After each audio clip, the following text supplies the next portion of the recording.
Before he became one of the most tragic figures in Adventure Time, Simon Petrikov was simply a man. A scholar, an antiquarian, a lover, and above all, a human being living in a world not yet torn apart by apocalypse. His story begins not with madness or ice, but with curiosity, intellect, and love. To understand the philosophy of Simon Petrikov, we must first step back into his life before the crown, before the snow and the loss, and see the man whose humanity made his fall so heartbreaking. Simon was a man of books, artifacts, and stories. He worked as an antiquarian, someone who studied and preserved ancient relics and manuscripts. This role is more than just a detail about his profession. It foreshadows his entire arc. Antiquarians are preservers of memory, people who try to carry the past into the present. For Simon, this calling was not only academic, but deeply personal. He wanted to understand where humanity came from and what its treasures meant. In a world that would later collapse into mutation and chaos, Simon's earliest identity was that of a man who sought to save meaning from oblivion. This work, however, also placed him in proximity to forces beyond his control. The magical crown that would define his fate was not created by him, but discovered by him. As a scholar, Simon saw the crown not as a weapon, but as an artifact. It was part of the past, a relic of a magical world that still whispered into the modern one. His curiosity was not reckless. It was the same curiosity that drives all scholars. Yet, in the universe of Adventure Time, knowledge is never neutral. The crown did not merely sit in his possession, it began to possess him. But before the crown, before the whispers of madness, Simon's life was marked by love. His relationship with Betty Groff is essential to understanding who he was. Betty was not just a partner, but a collaborator, someone who shared his intellectual pursuits and matched his curiosity. Their bond was one of equals, and it reveals a central truth. Simon was never meant to be alone. His life was built on connection, shared discovery, and affection. This is why the tragedy of his transformation is so devastating. The crown did not only take away his sanity, it severed him from the very core of his being, which was his love for Betty. Their relationship also frames the philosophical heart of Simon's story. He was a man who believed in continuity, in carrying forward what mattered. His work preserved artifacts. His love preserved companionship. When he lost Betty, he lost not just a person, but his anchor to the world. Much later, when he mutters her name as the Ice King, it is not a meaningless tick, but a desperate echo of the foundation of his humanity. From the beginning, Simon was a man defined by memory and love. The crown's intrusion into this life was both sudden and gradual. When Simon placed it upon his head, he felt its power immediately. The crown granted abilities far beyond human reach, but its cost was sanity. At first, the corruption seemed like an affliction he could manage, moments of strangeness, lapses of memory, fits of violence. He could take the crown off, return to himself, reassure Betty that he was still Simon. But over time, the whispers grew louder, and the line between man and Ice King blurred. The tragedy was not instant annihilation, but slow erosion. This erosion reflects one of the deepest philosophical themes of Simon's story. Identity is fragile. We like to think of ourselves as continuous, coherent beings, but Simon's descent reveals that memory and personality are vulnerable to forces beyond our control. His love for Betty, his devotion to knowledge, his gentle humanity, all of these could be twisted by the crown. He did not choose to become the Ice King. He chose to study a crown, and the crown chose him. His story raises the unsettling question: How much of who we are is truly our own? And yet, even in this early stage, Simon resisted. He wrote letters, warnings, and confessions, desperate to preserve his humanity in words, even as his mind slipped away. In Holly Jolly Secrets, when Finn and Jake uncover recordings of Simon's early descent, the tragedy becomes tangible. He speaks directly to Betty and to anyone who might find his words in the future. He admits that he is changing, that he cannot stop it, but that he loves her. These recordings are more than exposition. They are Simon's attempt to preserve identity through memory, to hold on to himself, even as the crown erodes him. They reveal a man fighting against inevitability, with the only tools he had, love and language. The crown, however, did not only strip him of memory, it reshaped his desires. Simon, the scholar, became the Ice King, the lonely monarch. His obsession with princesses, so often played for humour in the series, originates in the crown's corruption of his love for Betty. It took the shape of devotion and twisted it into delusion. This distortion is part of the crown's cruelty. It does not simply erase, it mocks. The Ice King's kidnappings and desperate attempts at companionship are echoes of Simon's true self, echoes hollowed into madness. His love, once a source of strength, becomes a source of tragic comedy. To see the origins of Simon Petrikov is to see the foundation of his philosophy. He was not always mad, not always a villain, not always tragic. He was a man of books and love, a man who preserved meaning. His transformation reveals how fragile identity is, how easily continuity can be broken. But it also reveals the endurance of love and memory. Even when he no longer remembered who he was, the echoes persisted. Betty's name lingered. His recordings survived. Marceline remembered his kindness. The man was lost, but traces of him endured. This endurance complicates the story of Simon's origins. If identity is fragile, it is also resilient. The crown could erode him, but it could not erase him completely. The Ice King was a shell, yes, but within that shell, fragments of Simon survived. His early life explains why those fragments mattered. Because he was defined by love, memory, and care, those values could not be entirely hollowed. They resurfaced in strange, distorted ways, but they never vanished. His origins ensured that even in madness, Simon was not gone. Philosophically, the origins of Simon Petrikov set up one of the most powerful themes in Adventure Time, the tension between fragility and continuity. Simon was fragile, his mind could be broken, his identity corrupted, but he was also continuous. His love could not be erased, his memory could not be silenced. This duality defines his story. He is both tragedy and hope, both ruin and endurance. His fall into Ice King is devastating because it reveals how fragile we are.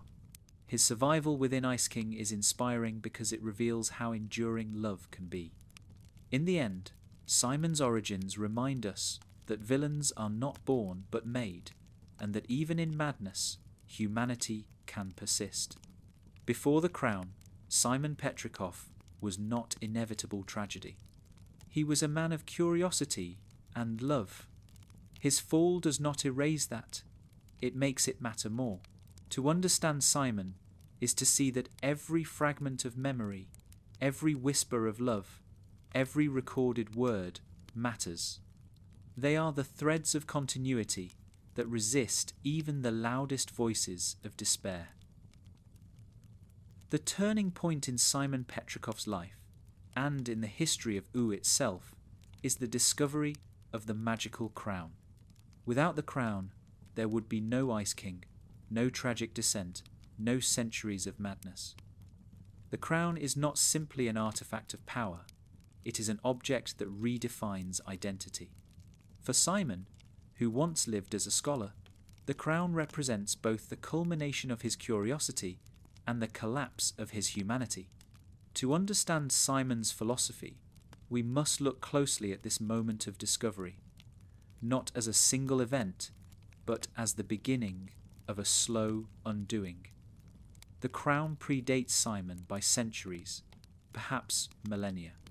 Its origin lies in the story of Evergreen, the dinosaur-era elemental who first wore it in a desperate bid to stop a comet from destroying Earth.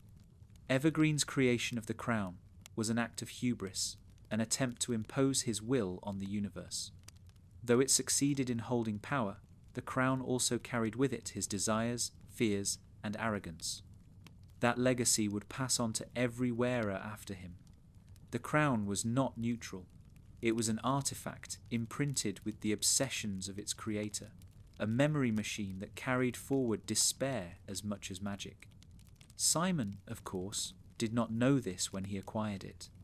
To him, the crown was an antiquarian's treasure, a relic of forgotten power, fascinating but dangerous. He did not seek to rule kingdoms with it or conquer armies. He sought to study it. But his very profession, the pursuit of old things, placed him at risk. Knowledge, in adventure time, is not passive. Objects carry with them the weight of their past. To hold the crown is to invite its legacy into oneself. Simon discovered it as a scholar, but the crown discovered him as a vessel. The first time Simon placed the crown on his head, he felt its effects immediately. He was granted visions, powers, and abilities far beyond human limits. He could summon ice and snow, control blizzards, shape the world with a gesture. But the price was just as immediate. Voices in his head, lapses in memory, whispers of obsession. In his letters and recordings, later discovered by Finn and Jake in Holly Jolly Secrets, Simon admits that the crown changed him, that he began to act in ways he did not understand. He warns anyone who finds the crown never to wear it. His words reveal both his self-awareness and his fear. He knew he was slipping, and he knew he could not stop. The tragedy of the crown is that it offered Simon exactly what he needed to survive, while taking from him what made survival meaningful. After the Mushroom War, when chaos and destruction swept the world, the crown gave Simon the power to protect himself and Marceline. Without it, they would have perished in the ruined wastelands. With it, Simon could summon food from the frozen earth, build shelter, and ward off monsters. The crown sustained life, even as it destroyed identity. This paradox defines Simon's descent. The object that allowed him to endure the apocalypse also made him lose himself. Betty's role in this discovery cannot be overstated. When Simon first began experimenting with the crown, she witnessed the changes in him. She saw his moments of brilliance give way to moments of madness. She watched as the man she loved began to slip away. Her choice to follow him, to try to save him, speaks to the depth of their bond. For Simon, Betty was the last tether to his humanity, but the crown was stronger. Every time he put it on, he risked pulling further from her. Every time he tried to take it off, the world demanded he wear it again. This push and pull between love and survival, sanity and necessity, framed the tragedy of the crown's discovery. Thematically, the crown represents the fragility of identity. We like to imagine that who we are is fixed, that our memories and loves define us absolutely. But the crown reveals how vulnerable these things are. Simon did not choose to abandon Betty or forget his life. The crown simply rewrote him. His philosophy, shaped by this experience, reveals a deep truth. Identity is not a fortress, but a fragile structure, one that can be altered by forces outside our control. The crown also raises the question of responsibility. Did Simon choose his fate? In one sense, yes, he put the crown on his head. But in another sense, No, he could not have known its full power or its insidious effects. His discovery was an accident, an academic's curiosity turned curse. This ambiguity deepens his tragedy. He is not guilty in the way villains usually are. He is not greedy like Magic Man, or cruel like the Lich.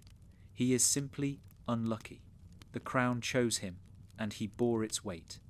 His story forces us to consider how much of our lives are determined by choice and how much by circumstance. The Enchiridion offers a useful contrast here. While the Lich corrupted the book into a tool for annihilation, Simon discovered the crown and was corrupted by it. In both cases, an artifact carries immense power, but also immense danger, and in both cases, meaning is fragile. The Enchiridion was a guide to heroism until it became a key to despair. The crown was a relic of power until it became a curse. These parallels remind us that artifacts in Adventure Time are never just objects. They are living carriers of philosophy, shaping those who hold them. Simon's discovery of the crown also sets up the central irony of his story. As Ice King, he becomes a comic figure, lonely, bumbling, obsessed with princesses. Audiences laugh at his antics. But behind the humour lies the crown, the true cause of his madness. To laugh at Ice King is to laugh at Simon's tragedy. This irony is deliberate. Adventure Time wants us to feel the discomfort of seeing a man's suffering turned into comedy, because that discomfort sharpens our sympathy. The crown transforms Simon not only into a victim, but into a spectacle. Philosophically, the crown represents the danger of tools that outlive their creators. Evergreen's arrogance in creating it ensured that its power would persist beyond him, reshaping lives he never knew. Simon, in discovering it, became the inheritor of another's obsession. This demonstrates that history is not neutral. Artifacts, memories, and legacies shape the present whether we want them to or not. Simon's tragedy is not only personal but historical. He carries the weight of Evergreen's hubris, the fallout of the Mushroom War, and the curse of an artifact too powerful to control. And yet, even in the midst of this tragedy, Simon's humanity endured. His recordings, his warnings, his attempts to protect Betty and Marceline, all of these show a man fighting against inevitability. The crown may have hollowed him, but he never stopped trying to preserve who he was. His discovery of the crown did not erase Simon immediately. It began a slow war within himself, a war he fought for as long as he could. This resistance is part of his philosophy. Even in the face of overwhelming corruption, one can fight to preserve memory, even if only in fragments. In the end, the discovery of the crown marks both the beginning and the end of Simon's story.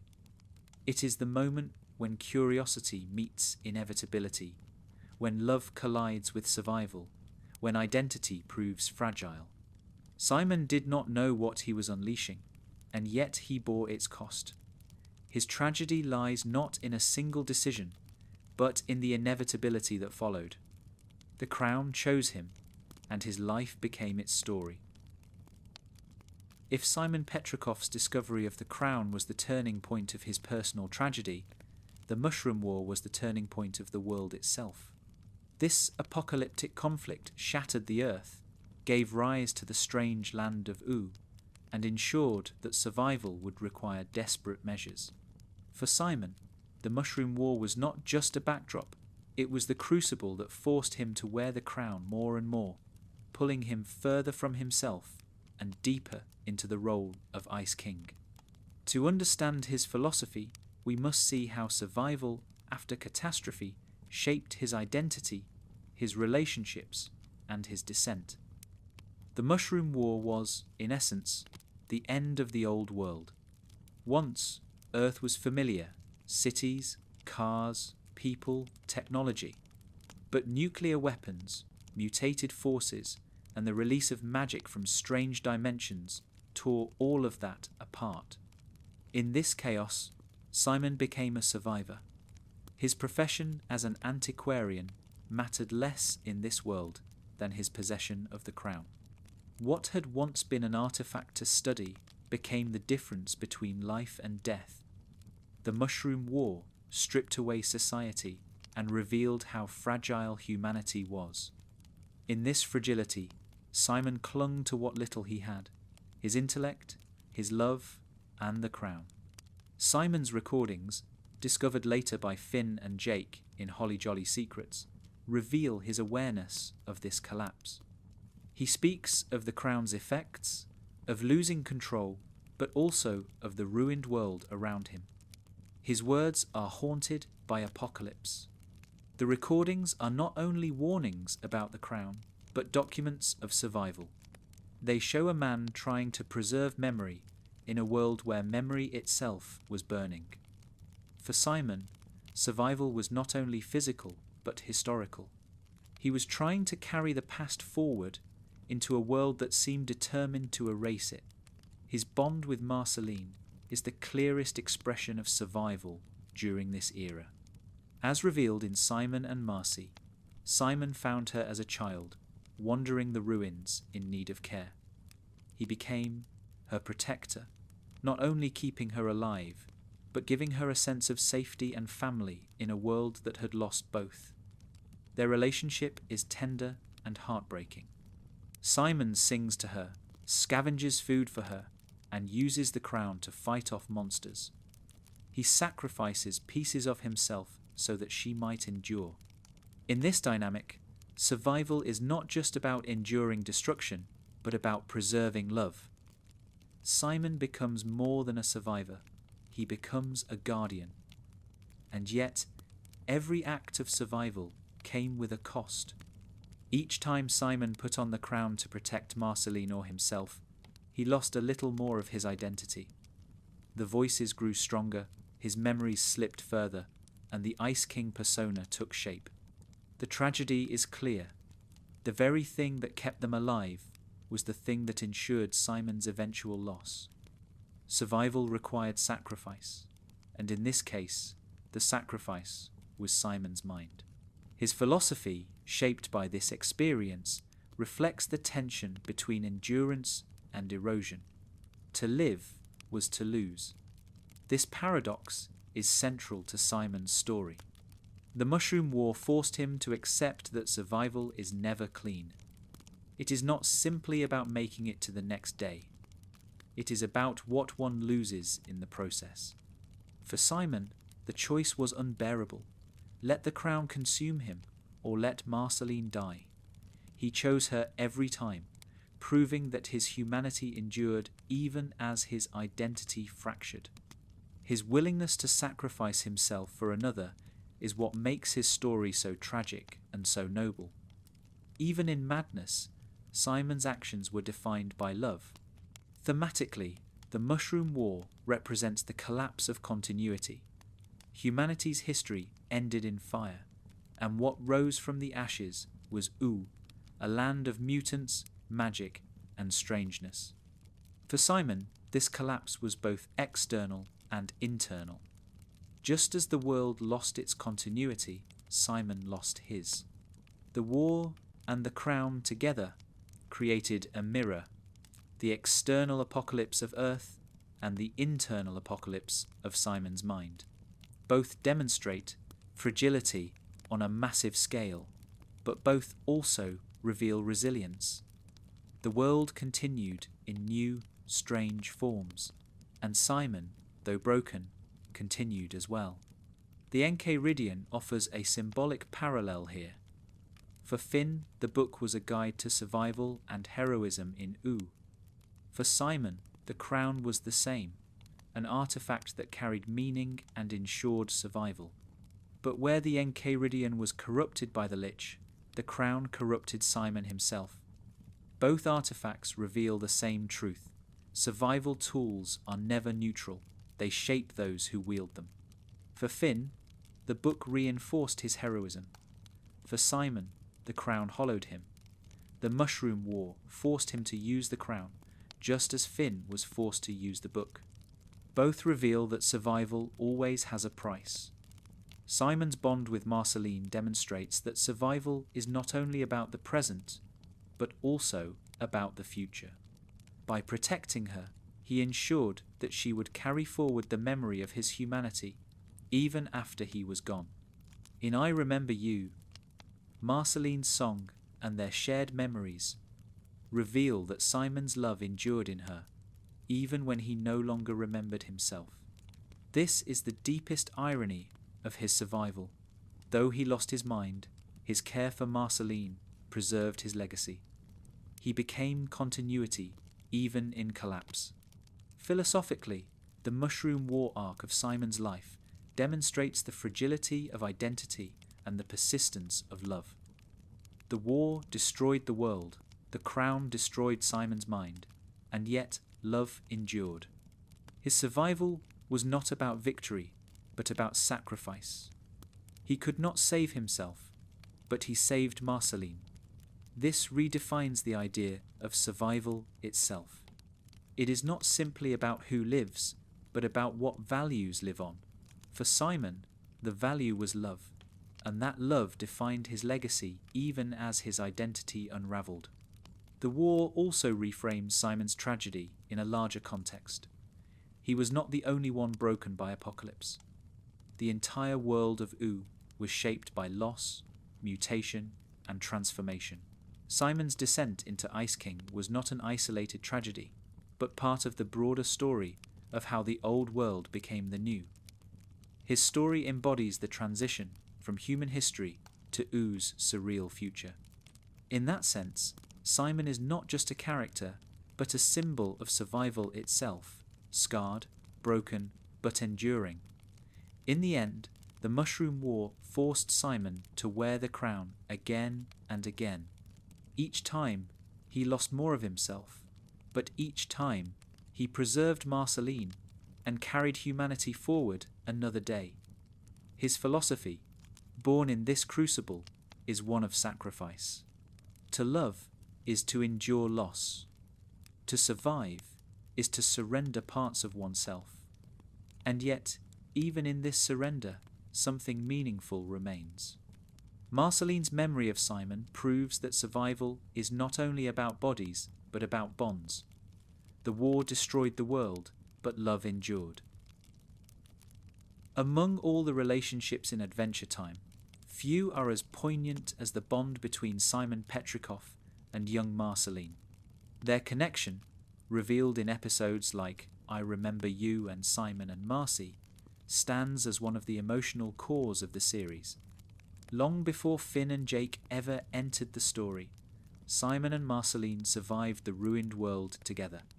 Their relationship was not about power or destiny, but about love, care, and protection in the face of apocalypse. For Simon, who was already slipping into the madness of the crown, Marceline became both a responsibility and an anchor, the last reminder of his humanity. When Simon found Marceline wandering the ruins, she was only a child. The Mushroom War had destroyed her world, leaving her orphaned and vulnerable in a landscape of monsters and decay. Simon, carrying the cursed crown, could have turned away. He could have let the voices inside him dominate, pursuing only his own survival. Instead, he chose to care for her. This choice reveals the heart of his philosophy. Survival is not just about enduring for oneself, but about preserving life and love for others. In a world collapsing into chaos, Simon became a father figure, a protector, and, for Marceline, the embodiment of safety. Their adventures together, as shown in Simon and Marcy, highlight this dynamic. Simon scavenges for food, entertains Marceline with songs, and uses the crown to defend them against hostile creatures. These actions come at great personal cost. Each time Simon puts on the crown, he risks losing more of his mind, but he does it anyway. The trade-off is devastating. The more he saves Marceline, the less of himself remains. But to Simon, the choice is no choice at all. His humanity is defined by love, and he will surrender everything else to preserve it. This sacrifice echoes in Marceline's memory centuries later. In I Remember You, when she sings to the Ice King, fragments of Simon resurface. She remembers the man who carried her, sang to her, and told her everything would be okay. The Ice King cannot remember, but Marceline does. Their relationship demonstrates the persistence of love even when memory is fractured. Simon's humanity lives on not only in himself, but in the one he cared for. His philosophy becomes embodied in her. The idea that love outlasts even the collapse of identity. Thematically, Simon and Marceline's bond reframes the apocalypse. The Mushroom War destroyed cities, species, and civilizations. But in the ruins, something tender endured. Their relationship proves that love is possible even in the worst of conditions. This is not sentimentalism, it is resilience. Marceline's survival into the present of Oo is Simon's legacy. Without him, she may not have lived to become the vampire queen, the friend of Finn and Jake, the partner of Bubblegum. Simon's choice to protect her altered the history of Oo itself. And yet, this bond is also tragic. For Marceline, the man who saved her became a stranger. The Ice King, with his delusions and loneliness, replaced the father figure she once knew. The tragedy is not only Simon's loss of identity, but Marceline's loss of family. She remembers, but he does not. This asymmetry makes their reunion in I Remember You so powerful. Marceline tries to reach him through song, reminding him of the past they shared. For a moment, fragments of Simon flicker through, but the crown's grip is too strong. Their relationship demonstrates that love can endure even when recognition fails. Marceline carries his memory, proving that love is not erased by madness. The Enchiridion offers an illuminating parallel here. Just as Finn turned to the book for guidance and meaning, Marceline turned to Simon. Both relationships were fragile, vulnerable to corruption. The Enchiridion was twisted by the Lich into a key for annihilation. Simon was twisted by the crown into the Ice King. And yet, both retained their core. Finn embodied the lessons of the Enchiridion even when the book was lost. Marceline carried Simon's love even when he no longer remembered it. Both reveal the same truth. Symbols and people can be hollowed, but their meaning can persist in memory. Philosophically, Simon and Marceline's bond raises the question of identity across time. Who is Simon to Marceline, the man who saved her, or the Ice King who no longer remembers? The answer is both. Her love for him is not erased by his transformation. Instead, it becomes an act of defiance against inevitability. Marceline refuses to let the crown's corruption define Simon entirely. By remembering him, she insists that he is more than his madness. Her philosophy mirrors his. Identity is fragile, but love endures. Their story also demonstrates the generational nature of resilience. Simon preserved Marceline, and Marceline preserved his memory.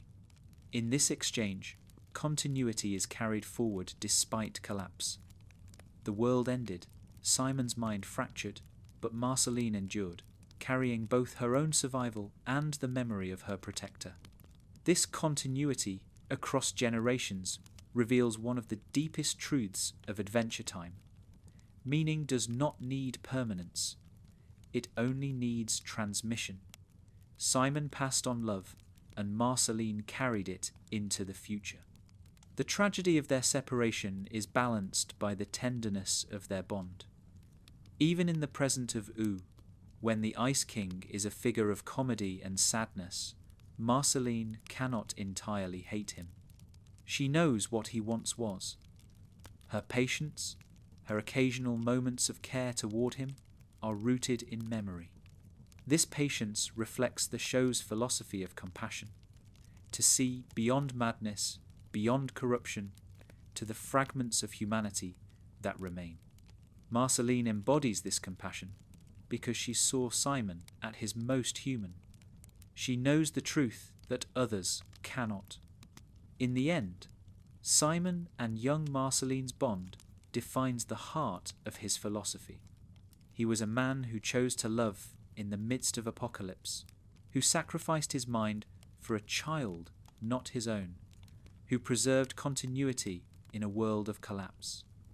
Their relationship reveals that resilience is not about defeating despair, but about carrying love through it. Marceline's survival, her memory, and her compassion are Simon's greatest legacy. The Ice King may have been a figure of ridicule. Simon may have been a figure of tragedy. But to Marceline, he was a father, and in her survival, his philosophy of love endures. If Simon Petrikov's discovery of the crown was the spark, and the mushroom war the crucible, then his gradual transformation into the Ice King was the long burn, slow, painful, and irreversible. This descent is one of the most tragic arcs in Adventure Time, not because it happened all at once, but because it happened piece by piece, memory by memory, until the man who once preserved artifacts and protected a child could no longer recognize himself. The Ice King is not a villain born of ambition, but a broken man hollowed out by survival and cursed by magic. His slow descent reveals how identity can erode over time, leaving behind not absence, but distortion. At first, Simon wore the crown sparingly. He knew it was dangerous, and he tried to resist its pull. In his recordings, which Finn and Jake later uncover in Holly Jolly Secrets, he warns others never to wear it, describing the voices and visions that came with its power. But the apocalypse left him no choice. Each time he used the crown to summon ice or fight off danger, he surrendered another piece of himself. The tragedy was not in a single moment of corruption, but in the repeated necessity of survival. With every act of protection, Simon slipped further into madness. This slow erosion is what makes his story so devastating. Had Simon been instantly transformed, the loss would have been sharp but clear. Instead, he remained half himself for years, drifting between lucidity and madness. Marceline remembers both the protector who sang to her and the strange man who sometimes frightened her. His descent was not a clean break but a blur, and that blur is what left the deepest scars. It is one thing to lose someone suddenly. It is another to watch them fade away piece by piece. The crown's effect on Simon was not random. It warped his deepest loves and fears into obsessions.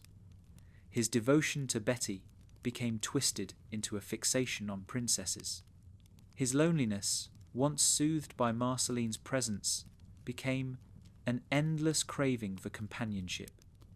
His passion for knowledge, once academic, became scattered nonsense.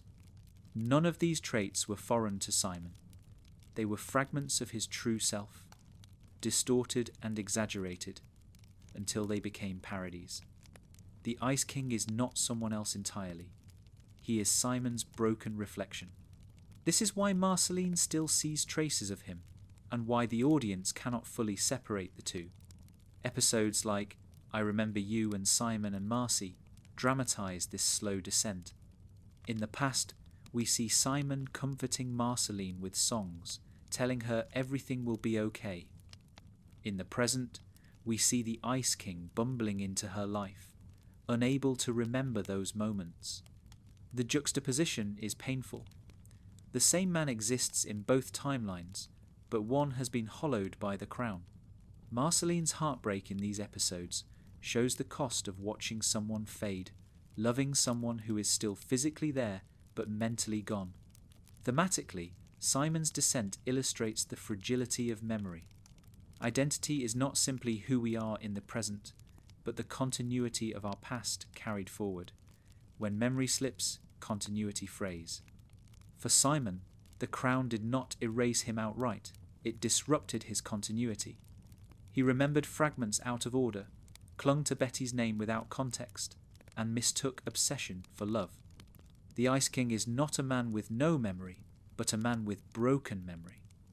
His tragedy reveals how easily meaning can collapse when continuity is lost. The Enchiridion offers a symbolic parallel once more. Just as the book was twisted into a key for annihilation, Simon's memories were twisted into delusion. Both began as repositories of meaning, one for heroes, the other for a man's life, and both were hollowed into tools of despair. Yet in both cases, fragments endured. The book's memory lived on in Finn, and Simon's love lived on in Marceline. The slow descent of both artifact and man reveals that even when meaning is corrupted, it leaves traces that can inspire resilience. One of the most haunting aspects of Simon's descent is the transformation of his love for Betty. The crown could not erase her completely, but it warped her into a symbol. As Ice King, his obsession with princesses is a grotesque echo of his devotion. The tragedy is not just that he lost Betty, but that he lost the ability to remember her clearly. His love became delusion. His devotion became compulsion. This distortion reveals the cruelty of the crown. It does not destroy what you love, it twists it until it mocks you. Simon's descent also reframes his later role in Oo. By the time Finn and Jake meet him, he is a nuisance, a lonely man kidnapping princesses and seeking friends. The other characters see him as comic relief, but Marceline sees the tragedy. She knows that beneath the nonsense, fragments of Simon remain. This dual perception, clown to most, tragedy to a few, is deliberate. It forces the audience to confront how easily suffering can be dismissed as absurdity. The Ice King is funny, yes, but he is also heartbreaking. His slow descent ensures that both truths coexist. Philosophically, Simon's transformation raises the question of whether identity is defined by essence or by continuity. Is Ice King still Simon, or is he someone new? The series suggests both. He is Simon's body and fragments of Simon's love, but he is also a distinct persona, a mask imposed by the crown. This ambiguity is what makes his story resonate so deeply. It mirrors real-world experiences of watching loved ones change through illness, trauma, or time. The person is still there, and yet not there. Identity is not erased but altered, leaving those who remain to navigate the tension. The slow descent also reveals the cost of sacrifice. Simon chose to wear the crown, to protect Marceline, to survive the apocalypse, to endure the war. In doing so, he chose to sacrifice himself piece by piece. His philosophy, whether he articulated it or not, was that love demanded this sacrifice. He could not preserve both himself and Marceline, so he preserved her. His descent into Ice King is tragic, but it is also noble. It proves that love, even corrupted, can be stronger than self-preservation. In the end, Simon's slow descent into Ice King is not simply the story of a man losing his mind. It is the story of a man choosing to love, even at the cost of his identity. The crown hollowed him, twisted his memories, and mocked his devotion, but it could not erase the traces of humanity he left behind. Marceline remembered him. His recordings preserved him. Even his muttered cries for Betty revealed fragments of the man he once was. His descent was slow, painful, and irreversible, but it was not meaningless. Simon's philosophy, shaped by this descent, is clear. Identity is fragile, but love endures. The Ice King may be a distortion, but Simon's humanity survives in memory, in traces, in echoes. His slow loss does not erase his value, it sharpens it. To see him fall is to see how much he mattered, and to remember him is to refuse the crown's final victory. By the time Simon Petrikov is fully lost to the crown, the man who once studied artifacts and protected Marceline is gone, replaced by the figure known as the Ice King. To the people of he is a nuisance, a fool, a lonely old wizard obsessed with kidnapping princesses. To Finn and Jake, he is a recurring antagonist, an obstacle to be beaten but rarely feared. To the audience, he is comic relief. His bumbling antics and outlandish schemes are funny, even absurd. But beneath this humour lies one of the most tragic realities of Adventure Time. The Ice King is the face of Simon's madness, and his loneliness is the cost of survival. Madness, for Simon, was not a sudden break, but a gradual unravelling. By the time we meet him in the early seasons, his memories of his life as Simon are fragmented. He cannot recall Betty clearly, though her name sometimes slips through in his mutterings. He does not remember Marceline as the child he once protected. Instead, he is consumed by obsessions created by the crown. His fixation on princesses is not random, it is the warped echo of his devotion to Betty. His need for companionship is not frivolous. It is the distorted remnant of his humanity. Every delusion he carries is a cruel parody of the man he once was. The tragedy of his madness is sharpened by how others perceive him. To most characters in the Ice King is a joke. His schemes to kidnap princesses are so clumsy that they are rarely taken seriously. Finn and Jake see him as an annoyance, a recurring pest to be beaten down when he causes trouble. This perception makes him one of the series' most comedic villains. But the audience, aware of his backstory, sees something else. A broken man laughed at by the world that no longer remembers who he once was. His madness is not only a loss of memory, but a loss of dignity. Episodes like What Have You Done? And Prisoners of Love highlight this duality. The Ice King is ridiculous, trying to force princesses to marry him, bumbling through plans with no foresight. His antics are funny, but they are also sad. He is desperately seeking connection, mistaking compulsion for love. What appears as villainy is really loneliness, expressed through distorted behaviour. His madness is not malice, but misrecognition. He does not know how to love anymore, but the desire to love still drives him. Loneliness defines the Ice King as much as madness. In his fortress of ice, surrounded by penguins who cannot truly understand him, he lives in isolation. His attempts to connect with others, whether by kidnapping princesses, befriending Finn and Jake, or writing songs, all reveal the same truth. He cannot stand being alone. This loneliness is the deepest echo of Simon's humanity. As a man, he was defined by his connection to Betty and Marceline.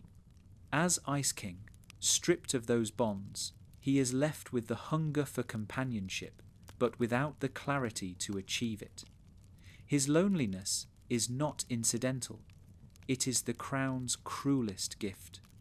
Thematically, Simon's madness and loneliness expose the fragility of recognition. Others do not see him as Simon, and he no longer recognizes himself. Identity is relational. It exists in memory, in love, in how others know us. When those bonds collapse, madness takes hold. The Ice King is tragic because he has lost not only his memory, but also his community. No one calls him Simon anymore. No one affirms who he was. His loneliness is not just physical, but existential. He is alone because no one sees him. The Enchiridion once again offers a symbolic mirror. The The book was once a guide to heroes, filled with meaning, until it was corrupted into a key for annihilation. It was still a book, but its purpose was twisted. Simon too is still alive, still acting, but his purpose is distorted.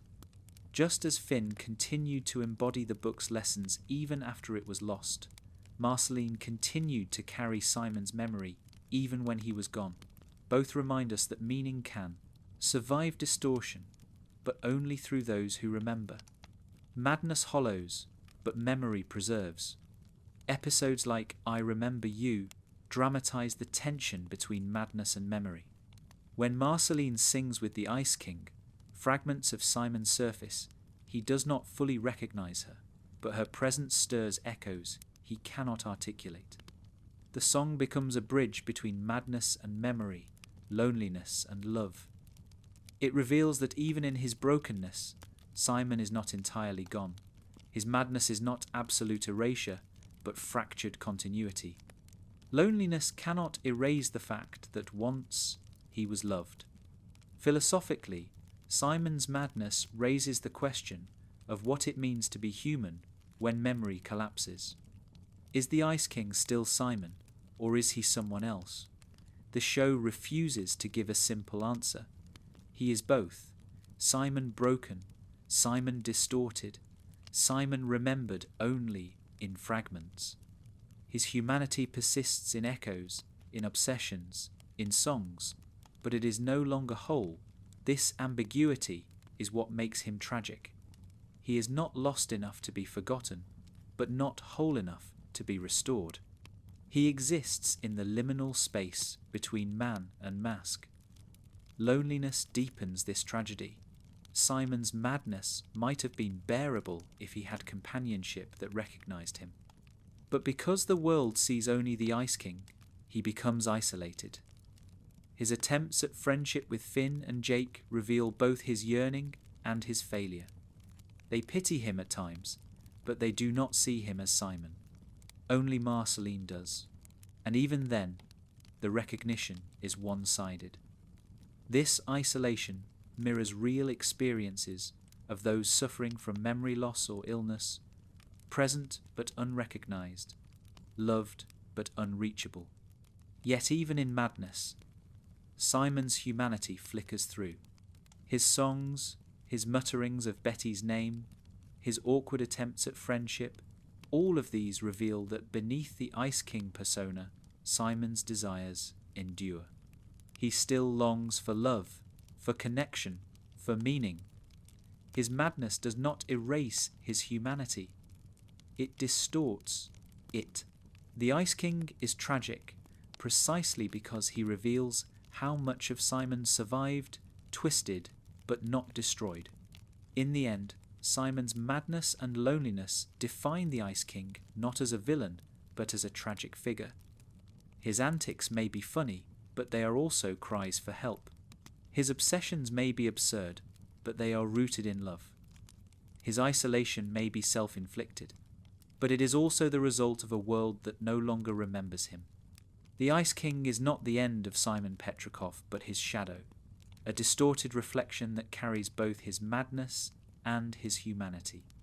Simon's philosophy, shaped by this stage of his life, is one of endurance in brokenness.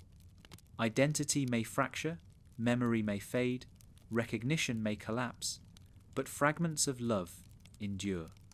Madness may distort, but it cannot erase entirely. Loneliness may isolate, but it cannot silence the echoes of connection. The Ice King is proof that even in ruin, humanity persists, not whole, not clear, but present in fragments that others can remember. More than power, more than survival, more than even love, Simon Petrikov's story is defined by memory. His tragedy is not simply that he transformed into the Ice King, but that in the process he lost his continuity, the thread of memory that made him who he was. Memory in Adventure Time is never just a record of the past. It is the foundation of identity, the bridge between who we were and who we are. For Simon, memory was both his greatest treasure and his most painful loss. To explore his philosophy is to see how memory shaped him, broke him, and lingered long after he was gone. Simon's earliest actions, after discovering the crown, reveal his awareness of memory's importance. In his recordings, discovered by Finn and Jake in Holly Jolly Secrets, Simon speaks directly to the future. He admits that he is losing himself, that the crown is changing him, but he wants his story to be remembered. These tapes are not simply warnings, they are acts of preservation. They are Simon's attempt to keep his memory alive, even if his identity is erased. In this sense, his philosophy of memory is clear. Memory is the only defense against erasure, and yet memory is fragile. Simon could record his words, but he could not preserve his mind. The crown warped his memories, twisting Betty into an obsession with princesses, turning love into delusion. The Ice King's scattered thoughts are proof that memory is not only fragile, but corruptible. What we remember is shaped by how we carry it, and the crown ensured that Simon carried his memories in distorted ways. This distortion is part of his tragedy. His love was not destroyed but mocked, his devotion not erased but parodied. The relationship with Marceline highlights memory's dual nature. Marceline remembers Simon clearly, the songs he sang, the protection he gave, the tenderness he showed. These memories anchor her, providing comfort even in her centuries of loneliness. For her, Simon is not lost because she carries his memory. But for Simon, the memory of Marceline is fractured, buried beneath layers of madness. He does not recognize her when they meet in the present, though fragments of recognition flicker through. Their relationship demonstrates the asymmetry of memory. One remembers clearly, the other remembers only in echoes. This imbalance is what makes their story so heartbreaking. Episodes like I Remember You embody this tension. Marceline sings to the Ice King, trying to remind him of who he once was. He cannot fully recall, but something inside him stirs. The song creates a bridge, however fragile, between her memory and his. This moment reveals that memory is not only internal but relational. Sometimes we remember through others, through their voices, through their insistence that we are more than our present selves. Marceline becomes Simon's memory when he can no longer hold it. In this way, memory becomes communal, a shared act of preservation. Thematically, Simon's fractured memory mirrors the collapse of the old world into ooh. Just as Earth's history was fragmented by the Mushroom War, Simon's identity was fragmented by the crown. Both the world and the man carried forward only pieces of their pasts. Both created strange, distorted futures. Ooh with its magical creatures, Simon with his Ice King persona. In both cases, memory did not vanish entirely, but persisted in fragments, shaping the present in uncanny ways. The crown's corruption and the war's aftermath are parallel apocalypses of memory. The Enchiridion provides a symbolic echo here. Once a guide for heroes, the book was corrupted into a key for annihilation. Its meaning was not erased, but twisted. For Finn, the loss of the book was devastating, but he carried its lessons forward in his actions. For Simon, the loss of memory was devastating, but Marceline carried his humanity forward in her remembrance. Both show that memory is not only personal but transmissible. When one cannot, remember, another can carry it. Continuity survives not in artifacts alone, but in people. Simon's muttering of Betty's name is perhaps the most haunting expression of memory's persistence. Even as Ice King, long after his mind has been hollowed, her name surfaces. He cannot place her, cannot recall their life together, but the memory endures in fragments. This persistence reveals the depth of their bond. Memory may be fragile, but love inscribes itself too deeply to vanish completely.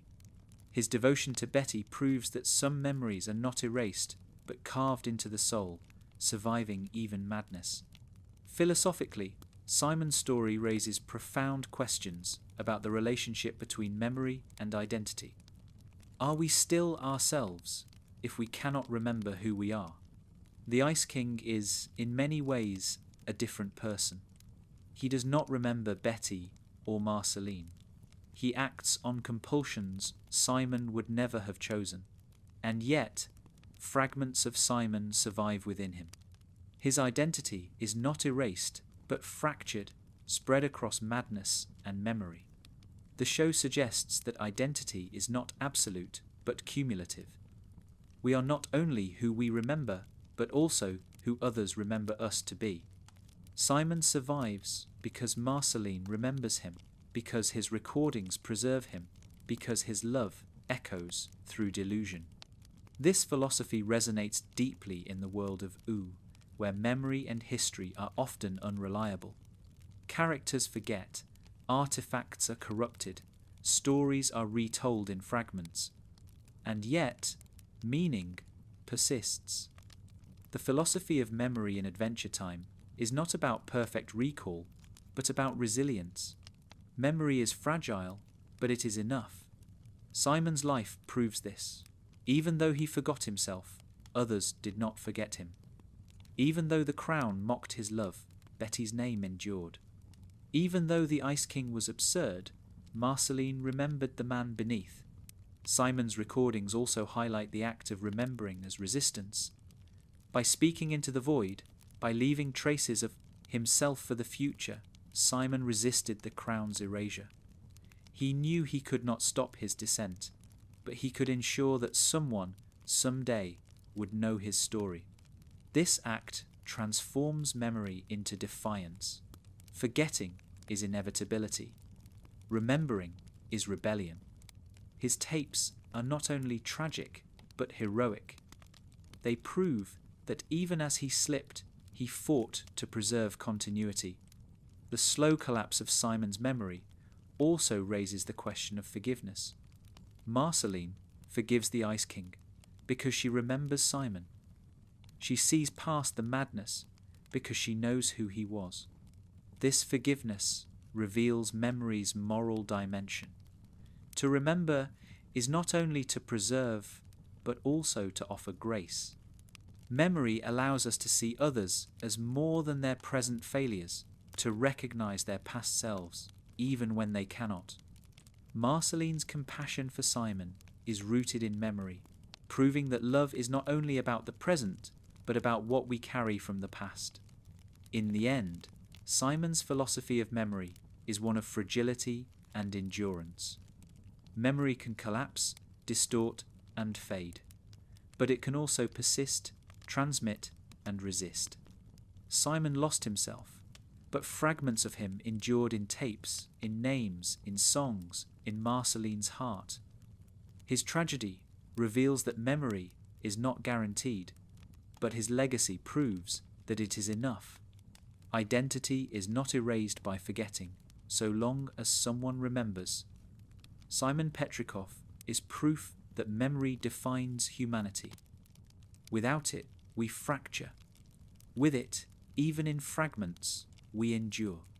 His life is a meditation on what it means to be remembered, and his survival in Marceline's love is the final argument.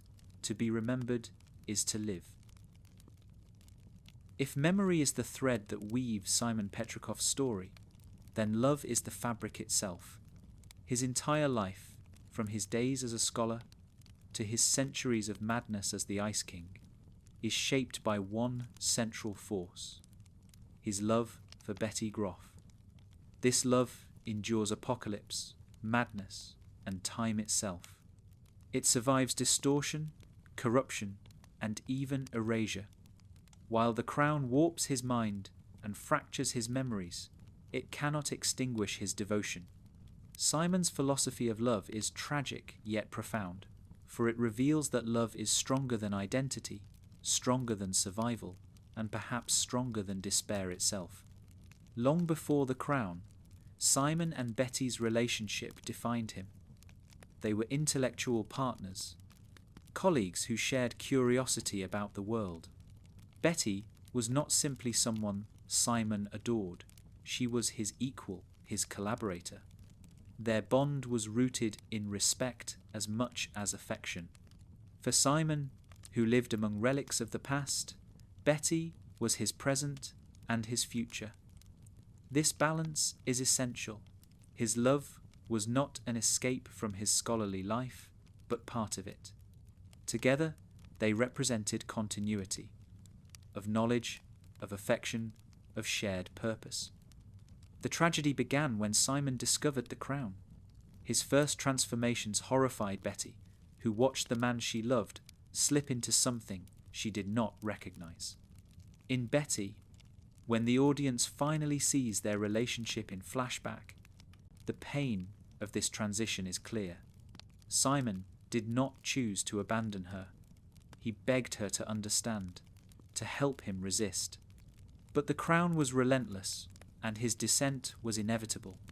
Betty's choice to follow him, through time, through sacrifice, through her eventual fusion with Golb, reveals that her devotion was as enduring as his. Their love story is not one of abandonment, but of mutual tragedy, each bound to the other, even when the world tore them apart. The Crown warped Simon's devotion into the Ice King's obsession with princesses. This obsession, often played for comedy, is one of the most heartbreaking aspects of his transformation. It is the Crown's parody of love. The Ice King kidnaps princesses not because he understands love, but because he remembers its form without its substance. Betty's image lingers in his mind, but stripped of context, it becomes compulsion. This distortion reveals the cruelty of The Crown. It does not erase what is most precious, but twists it until it mocks the very thing it once was. And yet, even in distortion, the truth remains. The Ice King's obsession is absurd, but it is also rooted in a real devotion. Beneath the madness, Simon still loves Betty. His muttered cries of her name, his scattered attempts to find her, prove that the devotion never died. In this sense, his philosophy of love becomes clear. Love is not fragile like memory. Memory can fade, be twisted, be corrupted. Love endures in the heart, even when the mind cannot hold it. Episodes like I Remember You and Betty sharpen this theme. In I Remember You, Marceline reminds the Ice King of their past. And though he cannot fully recall, something moves in him. It is not memory alone that stirs, it is love. Even without full recognition, he feels its echo.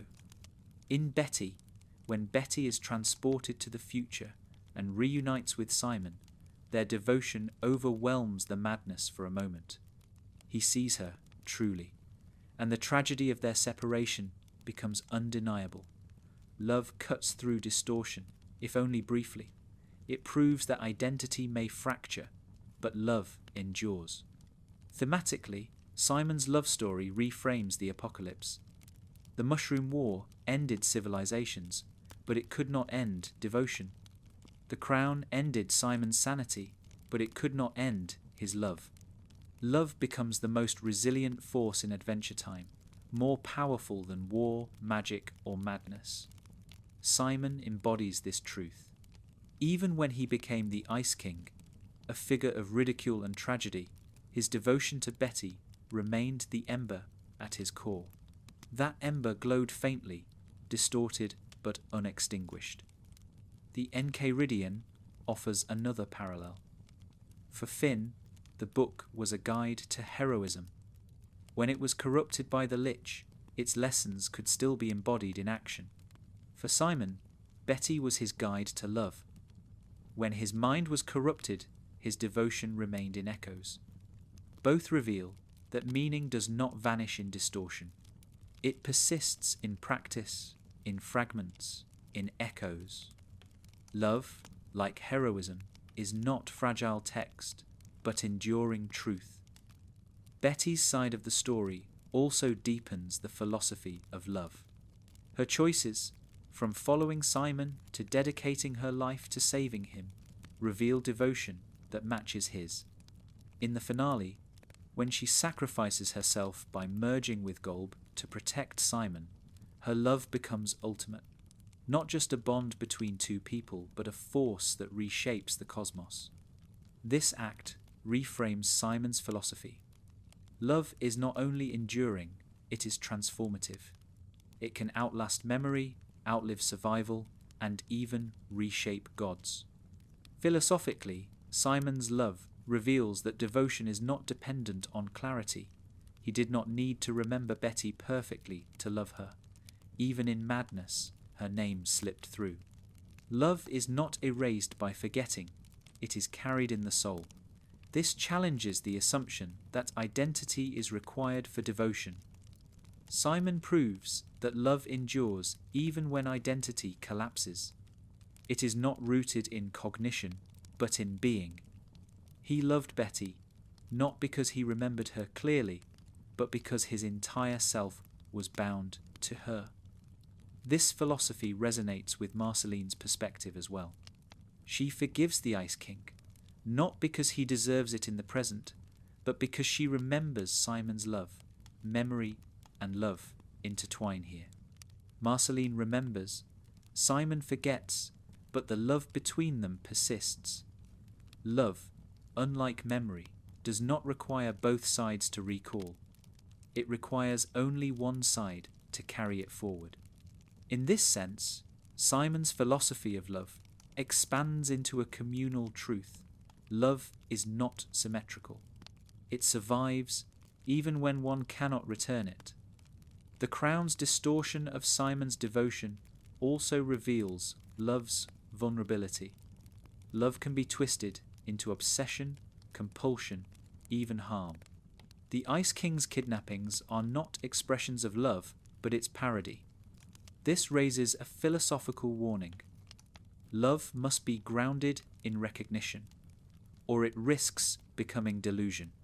Simon's tragedy demonstrates both sides of love, its resilience and its danger.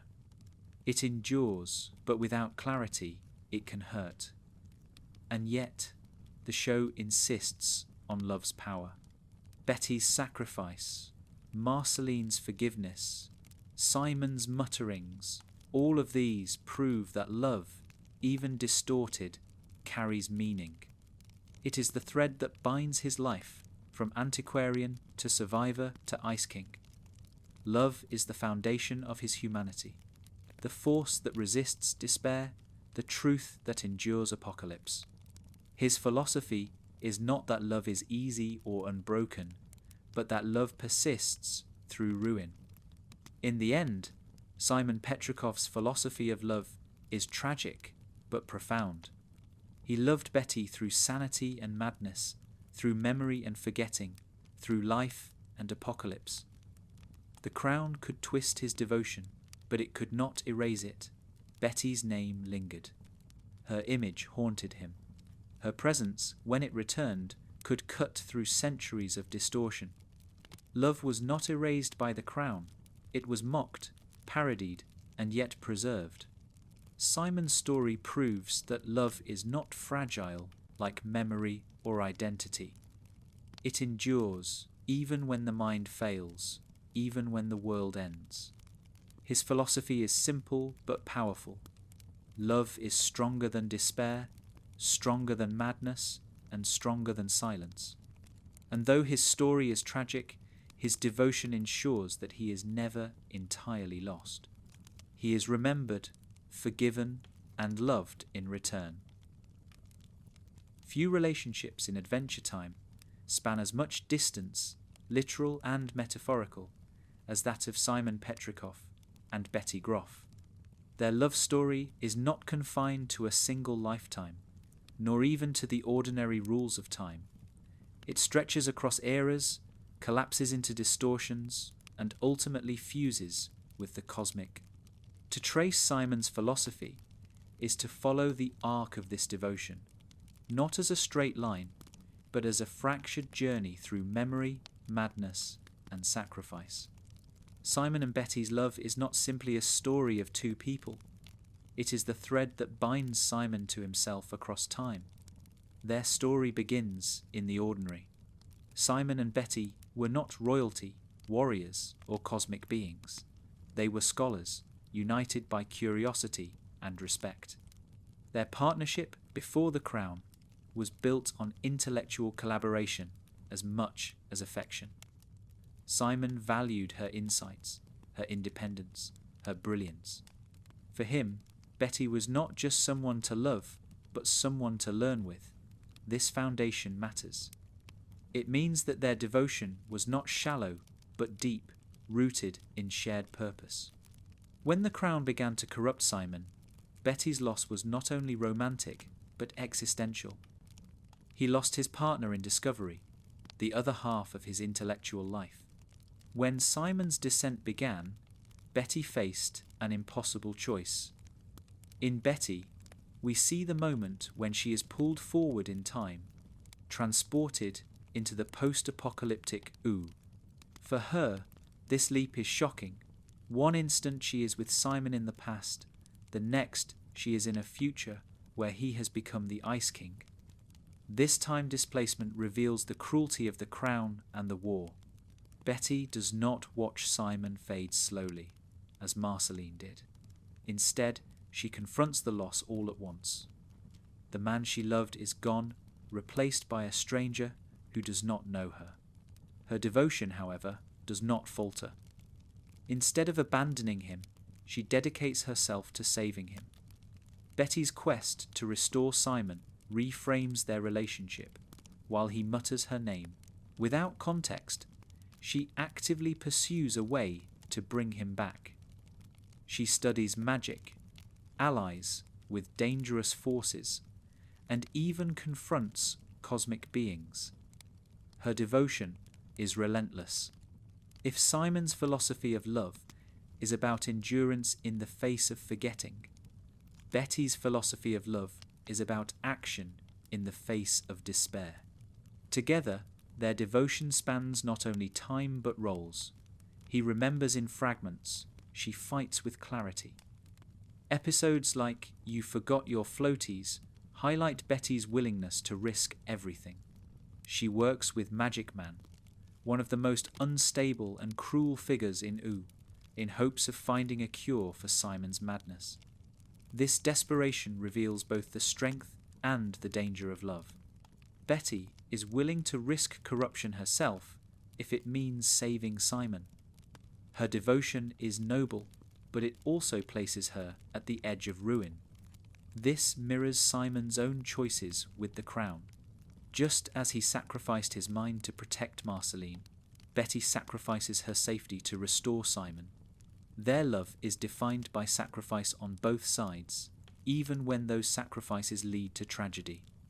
Thematically, Simon and Betty's relationship across time demonstrates love's resilience against dislocation. Time travel, memory loss, apocalypse, none of these sever their bond. Instead, they transform it.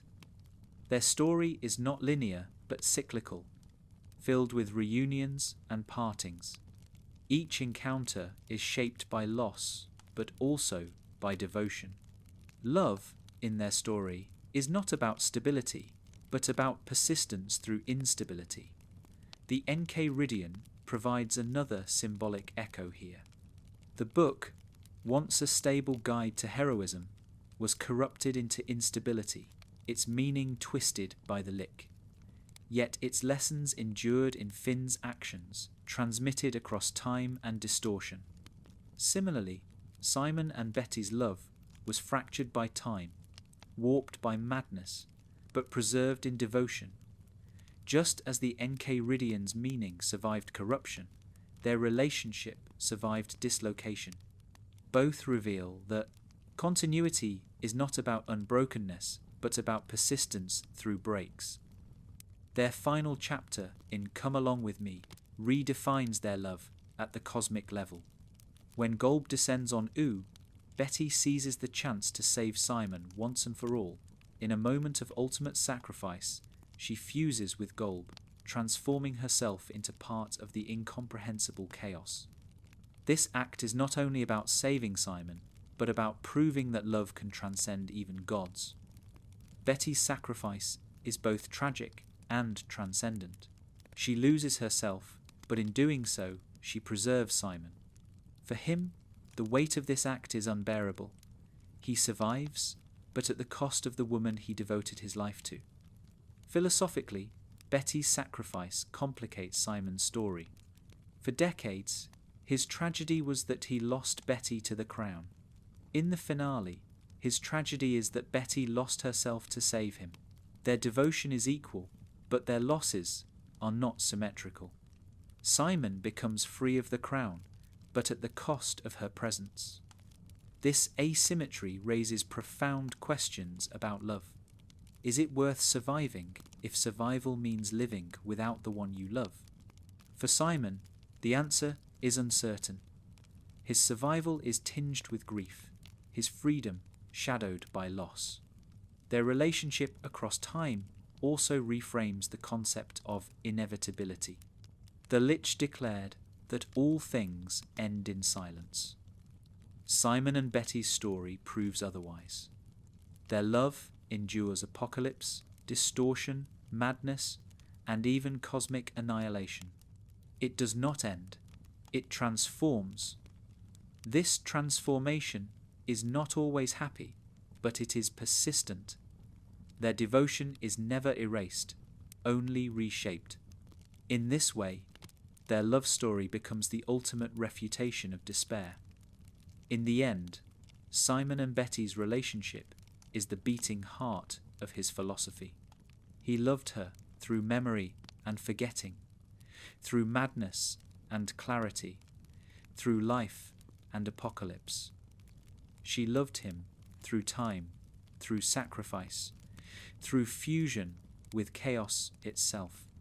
Their story is tragic, but it is also profound.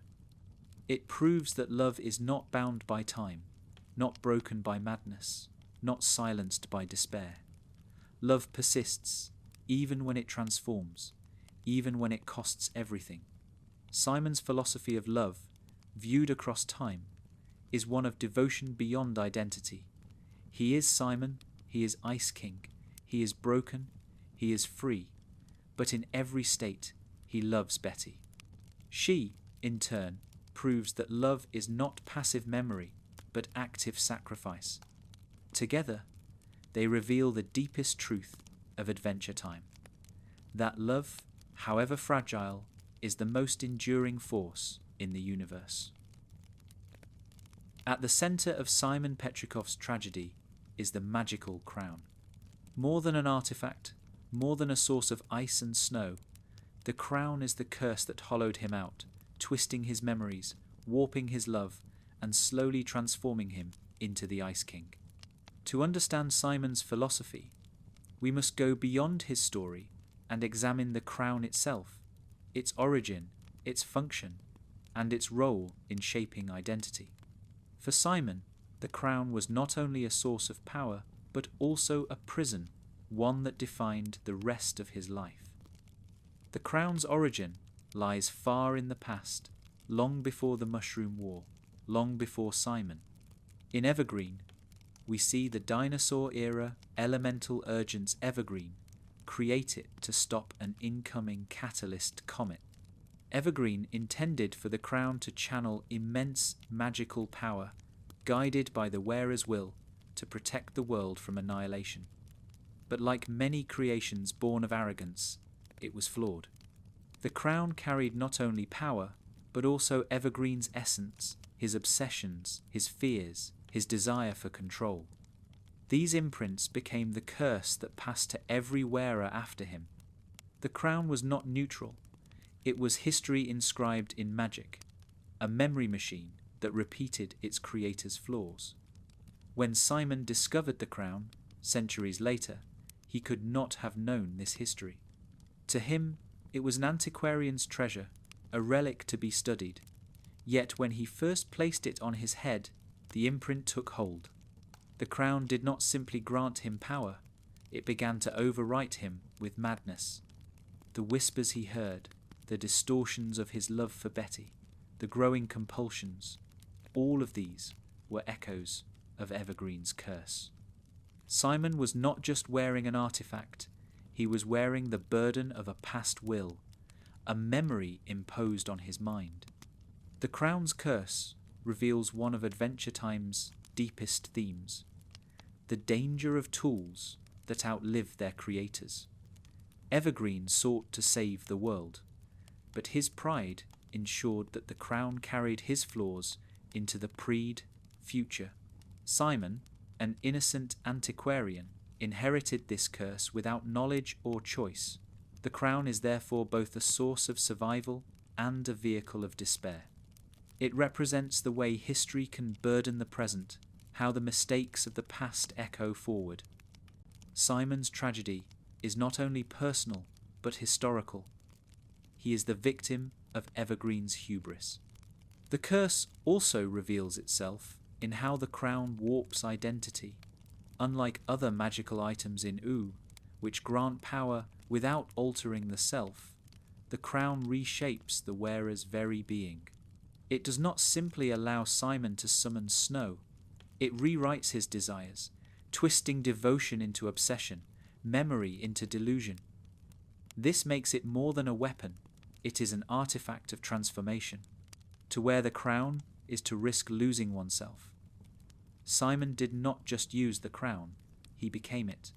His descent into Ice King is the curse's fulfillment. Episodes like Holly Jolly Secrets show Simon's awareness of this transformation.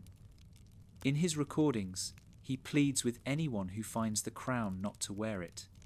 He knows it is dangerous, knows it is erasing him, and yet he cannot stop using it. The apocalypse forced his hand.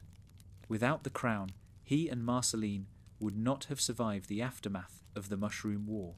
With it, they endured, but at the cost of his mind. The curse is cruel because it traps the wearer in necessity. The crown saves even as it destroys. Thematically, the crown mirrors the corruption of the Enchiridion. Both artifacts were created to preserve meaning, one as a guide to heroism, the other as a weapon against cosmic destruction. Both were later corrupted, twisted from their original purpose. And in both cases, the corruption shaped those who relied on them.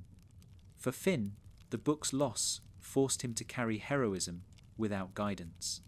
For Simon, the crown's curse forced him to carry madness without escape. Both artifacts reveal that meaning is fragile, and that tools meant for good can become vehicles of despair.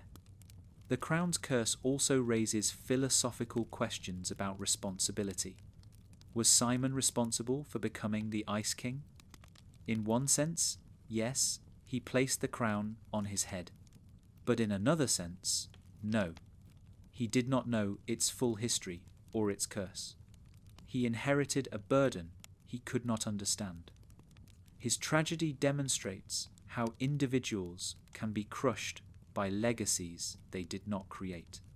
The crown made Simon into the Ice King, but the fault lies with Evergreen, with the hubris of history, not with Simon's choices. The curse is not absolute, however. Sweet Pea's existence proves that transformation is not final. Just as the Lich could be reborn into innocence, so too could Simon be freed from the crown, however briefly.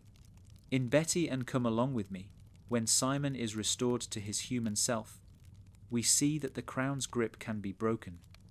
This does not erase the years of madness, but it proves that the curse is not immutable. Love and sacrifice can overcome it, even if only temporarily. The crown is powerful, but it is not destiny. Philosophically, the crown represents the weight of inevitability. It suggests that power always carries corruption, that survival always demands sacrifice. And yet, Simon's story complicates this inevitability. Even in madness, fragments of his humanity endured. Marceline remembered him. Betty sought him. His recordings preserved him. The crown cursed him, but it could not erase him completely. His philosophy, then, is not that curses are absolute, but that humanity persists even under their weight. The crown also symbolizes the tension between survival and self. It allowed Simon to endure the Mushroom War, to protect Marceline, to live in the ruins. But in doing so, it erased the man who endured. Survival came at the cost of identity. This paradox reflects one of the most difficult truths of existence.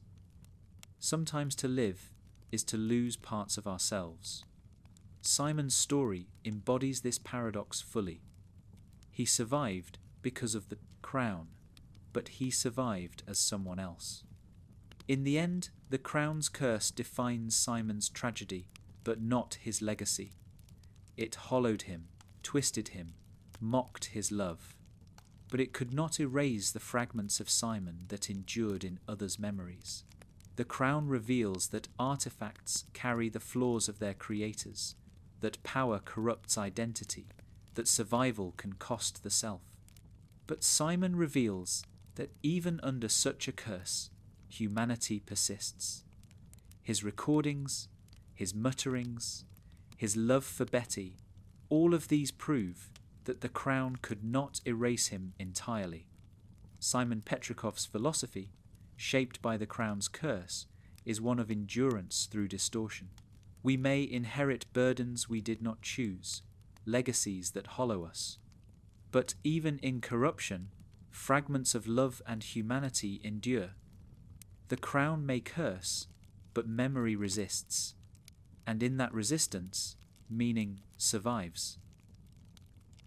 By the time Finn and Jake encounter the Ice King in the early seasons of Adventure Time, Simon Petrikov's descent is nearly complete. To Oo, he is no longer a scholar, no longer a survivor of the Mushroom War, no longer the protector of Marceline. He is simply the Ice King, a bumbling, lonely wizard who kidnaps princesses and causes trouble. In the narrative of Oo's heroes, he becomes a recurring antagonist, an obstacle to be defeated. But to view him only as a villain is to miss the deeper tragedy of Simon's story. His role among heroes reveals not only how others perceive him, but also how misunderstanding and compassion define the philosophy of his life. From Finn and Jake's perspective, the Ice King is a nuisance. In Prisoners of Love, one of his earliest appearances, he imprisons princesses in his Ice Kingdom, declaring his intent to marry one of them against their will. Finn and Jake confront him, fight him, and free the captives. To them, the Ice King is an enemy, but a comically inept one. He is dangerous enough to require resistance, but never powerful enough to be truly terrifying. This sets the tone for most of their encounters. He is fought, defeated, and dismissed. The crown's curse has reduced Simon not to a world-ending threat like the Lich, but to a joke. This perception is part of the tragedy. For Finn and Jake, the Ice King is absurd. For the audience, aware of his backstory, he is heartbreaking. We know that behind his madness lies Simon Petrikov, a man who once loved Betty, who once protected Marceline, who once fought to preserve memory. Every failed scheme, every bumbling attempt at love, is the echo of that man distorted. His role among heroes reveals the gap between perception and reality. To most of Oo, he is a fool. To those who know his story, he is a victim. Episodes like What Have You Done highlight this dissonance. In that story, Princess Bubblegum instructs Finn and Jake to capture the Ice King without explanation. They succeed, but Finn begins to question why they are imprisoning someone who, at that moment, has done nothing wrong. The episode suggests that even in his madness, the Ice King is not purely villainous. His actions may be misguided, but they are not malicious. This moral ambiguity complicates the hero's relationship with him, hinting at the deeper truth of Simon's story. He is not evil, only broken. Thematically, Simon's role as Ice King among heroes raises the question of recognition. A hero defines their enemies by how they are perceived. For Finn, the Lich is pure evil, an embodiment of annihilation. For Finn, the Ice King is a pest, an antagonist who must be stopped but not feared. In both cases, perception shapes action, but perception can also distort truth. The Ice King is treated as a villain because of his behavior, but his behavior is the result of a curse. Recognition requires more than perception. It requires understanding. Marceline, who remembers Simon, offers that understanding. Finn and Jake, at first, cannot. The Enchiridion offers another parallel here. To Finn, the book was a guide to heroism, a way of perceiving the world, but when the Lich corrupted it, perception faltered. The book looked the same, but its meaning was altered. Similarly, the Ice King looks like a villain, but his meaning is different. Just as Finn had to learn that true heroism came from action rather than a book, the heroes of Oo must learn that true compassion comes from understanding rather than perception. Simon's role among them reveals this lesson. As the series progresses, Finn and Jake's relationship with the Ice King evolves. They begin to see him less as an enemy and more as a troubled figure. In episodes like I Remember You, Finn and Jake witness Marceline's heartbreak as she sings with the Ice King. For the first time, they glimpse the man beneath the madness. Their compassion deepens, even if their frustration with his antics remains. This evolution reflects one of the show's central themes. Growth comes from seeing others more fully, from recognizing their humanity even in distortion. Simon's interactions with the heroes also reveal his lingering humanity. Though his schemes are misguided, his desire for connection is genuine. He wants friends, companionship, and recognition. His attempts to bond with Finn and Jake, however clumsy, reveal that the crown did not erase his core desires. He is not trying to destroy Oo or rule it like the Lich or Hunson Ebedir. He is trying to belong. His tragedy is that he cannot articulate this clearly, and so his efforts are dismissed as villainy. Philosophically, Simon's role among heroes demonstrates the complexity of good and evil in Adventure Time. He is not purely villainous, nor purely innocent. He exists in the liminal space between, shaped by a curse, but still responsible for his actions. This ambiguity challenges the simplistic hero-villain dichotomy. It forces the heroes and the audience to see that suffering can manifest as harm, that brokenness can appear as villainy. The Ice King is not an enemy to be destroyed, but a person to be understood. This lesson becomes most powerful in the later seasons, when Finn and Jake show increasing patience with him. They begin to pity him, to see his loneliness rather than just his schemes. Their growth reflects Simon's philosophy. Identity is fragile, and compassion requires seeing beyond the mask. Just as Marceline remembers Simon beneath the Ice King, Finn and Jake learn to recognize the humanity beneath the nuisance. This recognition is not perfect. They still fight him when necessary, but it is progress. The Ice King's songs also reveal his place among heroes. In I Remember You, his attempt to write music with Marceline becomes a moment of fragile connection. Music, unlike schemes or kidnappings, allows fragments of Simon to surface. Heroes like Finn and Jake, who witness this, begin to see him differently. His role among them is no longer just antagonist, but tragic ally. someone whose brokenness must be borne with compassion. In the end, Simon's role as Ice King among heroes is one of misunderstanding, slowly replaced by recognition. He begins as a nuisance, a comical villain. He becomes, through memory and compassion, a tragic figure. His story forces the heroes to grow, to see beyond perception, to practice compassion even when it is difficult. His philosophy, revealed through this role, is that identity is fragile, and that compassion is the only way to honour that fragility. Simon Petrikov is not remembered in U as a great hero. He is remembered, if at all, as the Ice King. But to those who knew him, to Marceline, to Betty, and eventually to Finn and Jake, he is more. His role among heroes is not to be the enemy they defeat, but the broken man who teaches them what compassion means.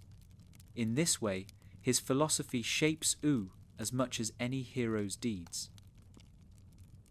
For centuries, Simon Petrikov was trapped inside the madness of the crown, his identity fractured into the persona of the Ice King. To the world, he was a nuisance and an eccentric villain. To Marceline, he was a heartbreaking echo of the man who once protected her. To Betty, he was the partner she longed to save. But for Simon himself, the curse meant endless confusion, loneliness, and distortion. That is why his return, however brief, is one of the most powerful moments in Adventure Time.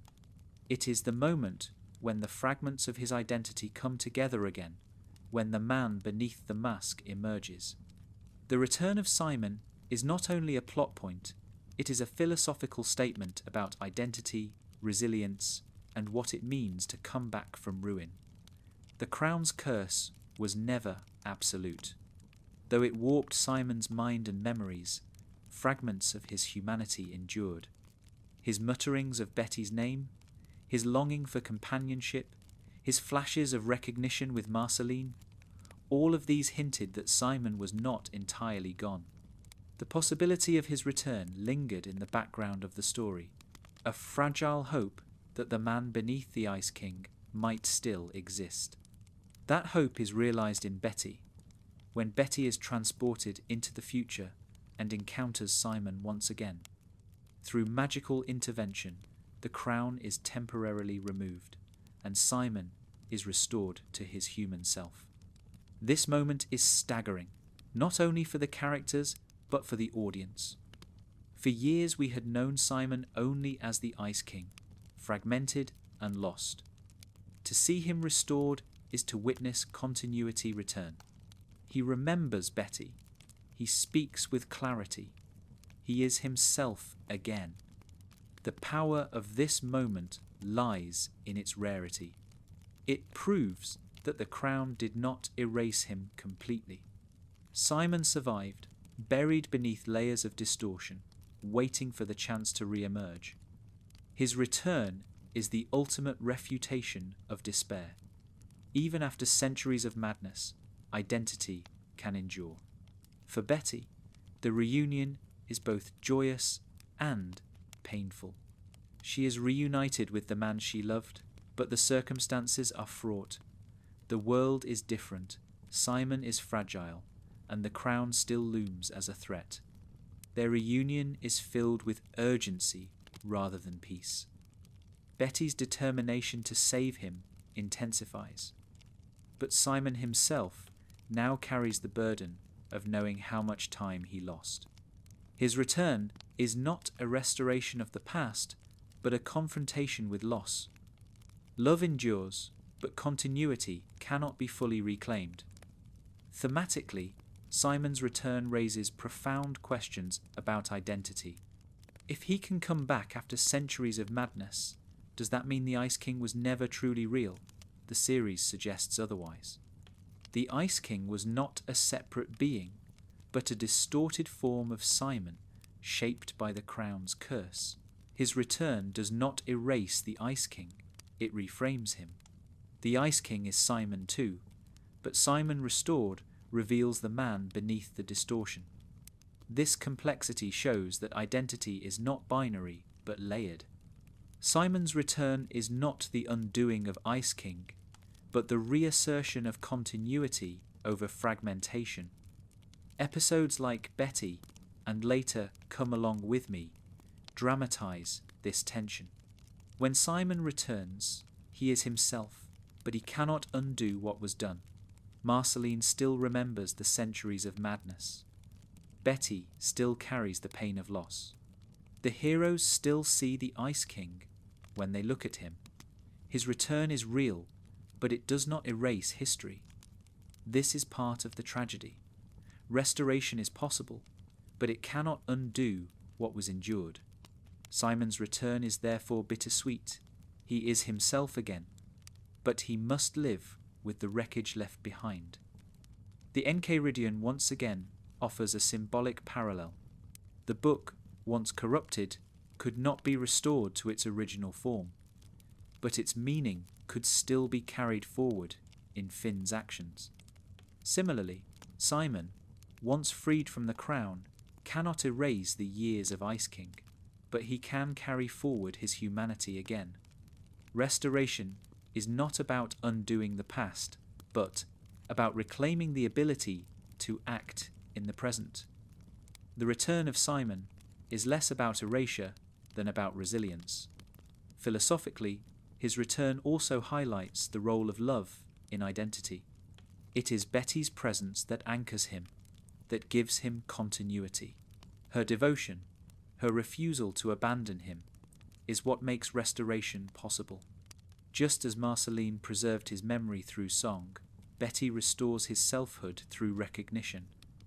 Identity, the show suggests, is not only internal but relational. We become ourselves not only through memory, but through the love of others who refuse to let us be lost. Simon's return proves that love can be stronger than madness, that recognition can restore continuity. And yet, Simon's return also reveals the limits of restoration. He is free of the crown, but he is not free of loss. Betty's sacrifice in the finale, Come Along With Me, transforms her into part of Golb, leaving Simon alive but bereft. His return comes at a cost he cannot bear: survival without her. The irony is sharp. For centuries, he suffered as the Ice King because of the crown. When he is finally restored, he suffers as Simon because of grief. His tragedy shifts form but does not vanish. The return of Simon is real, but it is not simple. This paradox makes his return philosophically rich. It reveals that identity can be restored, but restoration does not guarantee happiness. It proves that continuity can endure, but continuity carries the weight of loss. Simon's return is not a fairy tale ending, but a meditation on resilience. He proves that the self can endure centuries of distortion, but he also demonstrates that restoration comes with grief. His philosophy, shaped by this paradox, is that survival is possible, but never without cost. In the end, the return of Simon is one of Adventure Time's most profound moments. It proves that curses are not absolute, that identity can endure beneath madness, that love can restore what was lost. But it also insists on the complexity of restoration. Simon is not simply back. He is a man scarred by centuries, grieving for Betty, uncertain of his place in U. His return is real, but it is fragile. It is not triumph, but testimony, proof that humanity can endure even the cruelest distortions. Simon Petrikov's philosophy, revealed in his return, is one of fragile resilience. We may be broken, cursed, distorted, but fragments of ourselves endure. With love, with recognition, those fragments can be restored. Restoration does not erase loss, but it affirms continuity. To return is not to undo, but to persist. Simon's story proves that identity, though fragile, can outlast despair. If Simon Petrikov's tragedy was defined by the crown, then its resolution was defined by Betty Groff. Her final act, merging with the incomprehensible being, Golb, is one of the most profound and haunting moments in Adventure Time. It is the culmination of decades of devotion, sacrifice, and struggle. For Simon, it is both the fulfillment of his hope and the deepest wound he must carry. To understand the philosophy of Simon Petrikov, we must examine Betty's role in his story and how her sacrifice redefines love, identity, and survival on a cosmic scale. Golb is no ordinary antagonist. Unlike the Lich, who represents death and annihilation, Golb represents chaos and transformation.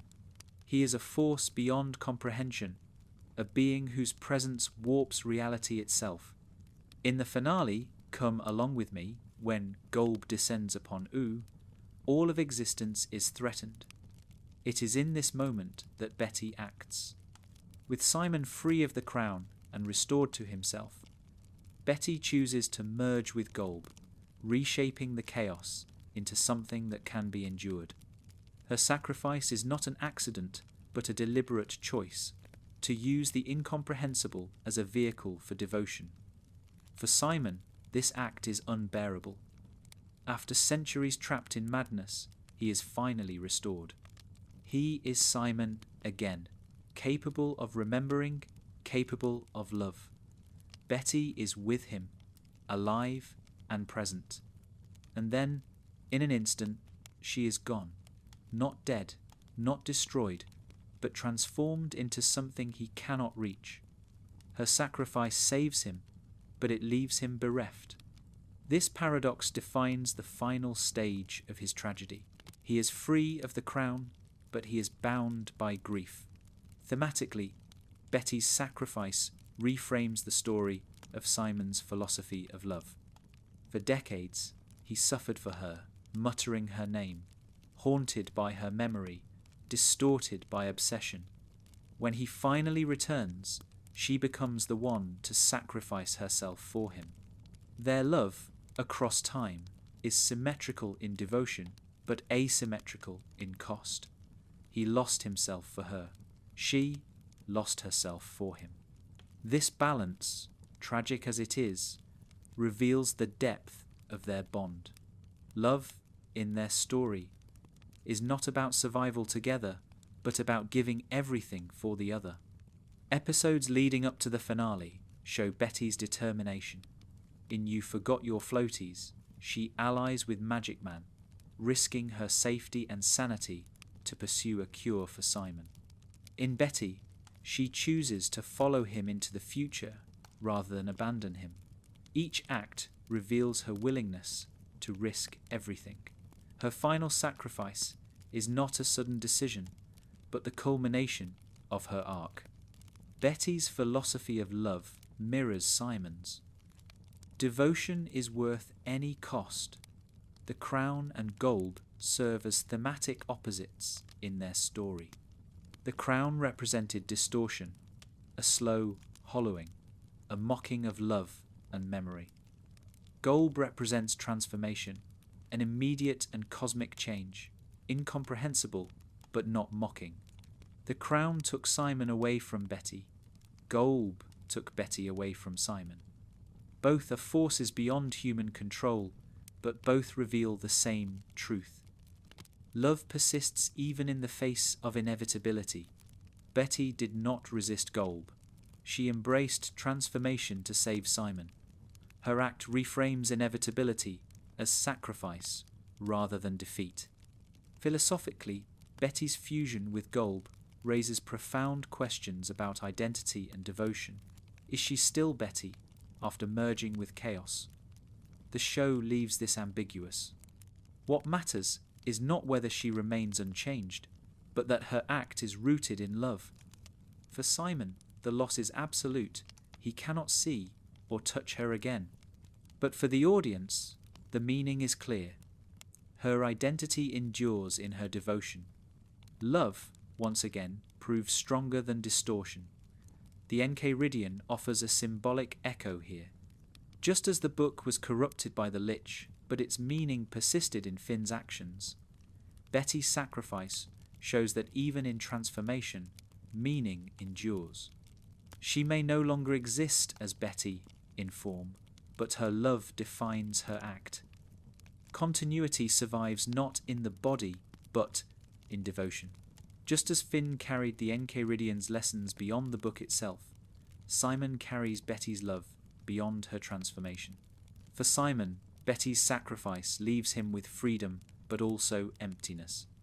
He is restored, alive, no longer the Ice King, but he is alone.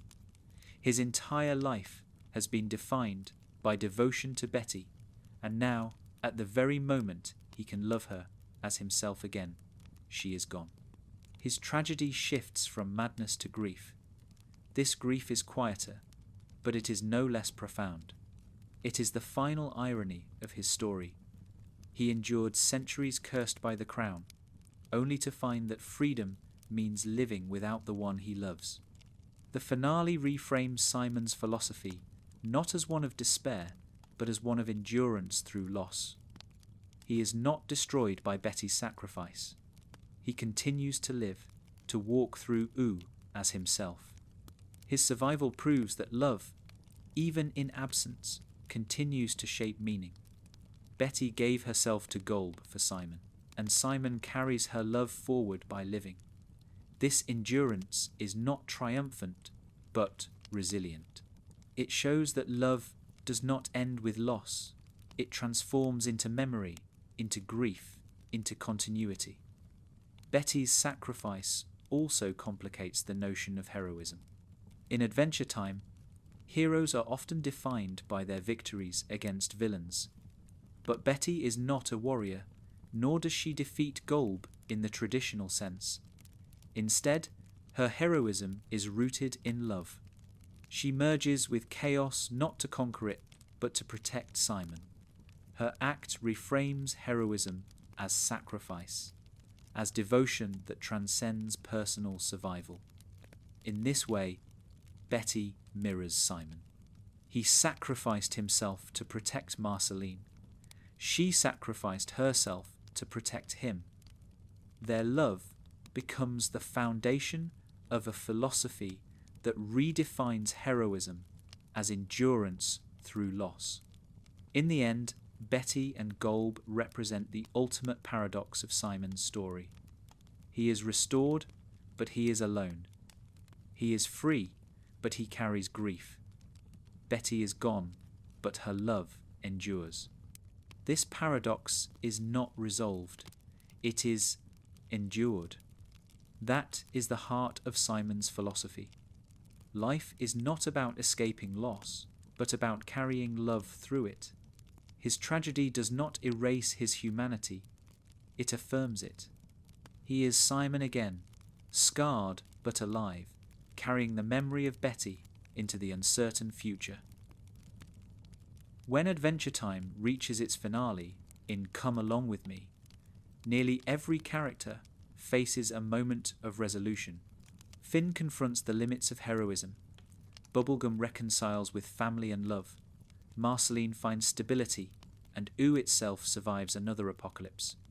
For Simon Petrikov, however, the finale is not about triumph or closure in the traditional sense. It is about survival after loss. Freed from the crown, restored to humanity, Simon must step into a world that has changed beyond recognition, a world where the love of his life has sacrificed herself to chaos. His place in is not defined by victory, but by endurance, grief, and the fragile possibility of continuing on. The climax of the finale is Betty's sacrifice, her choice to merge with Golb in order to protect Simon. This act restores Simon fully, removing the crown's curse and allowing him to exist as himself for the first time in centuries. For the audience, this moment is both cathartic and heartbreaking. We finally see Simon as he was, not as the Ice King, not as a distorted echo, but as a man once again whole. And yet, That restoration comes at the cost of Betty. He is himself again, but alone. The finale reframes his tragedy. The crown no longer mocks him, but grief defines him. Simon's presence in the finale is understated compared to Finn, Jake, and the great battles against Golb.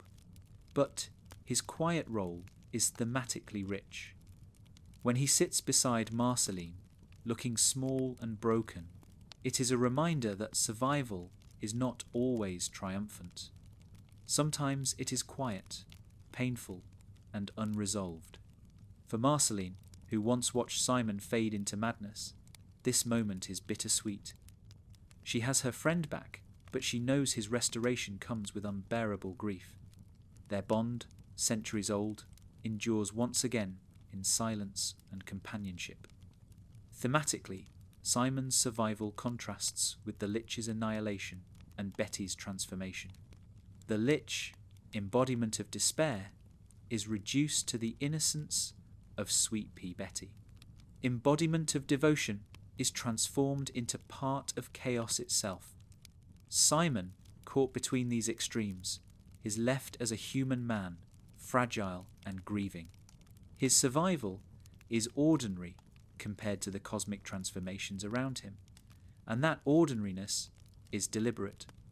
Adventure Time insists that meaning is not found only in cosmic battles, but in the quiet endurance of those who live afterward.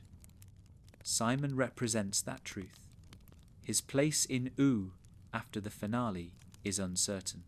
He is no longer the Ice King, no longer a magical figure.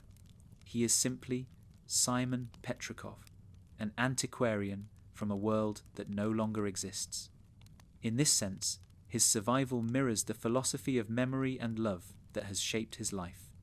He carries the past within him, even if Oo does not remember it. He is a living relic, a survivor whose tragedy cannot be erased, but must be carried. His presence insists that continuity is not about victory, but about endurance through loss. The Enchiridion once again provides a parallel. The book, corrupted and lost, no longer serves as a guide for heroes, but its meaning persists in Finn's actions, in the philosophy he carries forward. Similarly, Simon, stripped of the crown and bereft of Betty, no longer serves as Ice King or lover, but his humanity persists, his philosophy endures. He does not need to be central to Oo's battles to carry meaning. His place is not in triumph, but in testimony. He proves that survival is possible even after unbearable loss. Philosophically, Simon's role in the finale embodies endurance without resolution. His story does not end in reunion, nor in redemption that erases his pain. Instead, it ends in continuation. He is alive. He is grieving. He is remembered.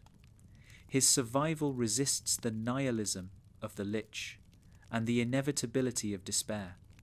It proves that life can continue even when meaning seems impossible. In this way, his place in Oo is essential. He is the embodiment of fragile resilience, of the human capacity to endure. Marceline's presence in his finale arc reinforces this theme. She sits with him, supports him, and remembers him. Their bond, forged in the ruins of the Mushroom War, persists into the present. Marceline's compassion proves that Simon is not alone, even in grief.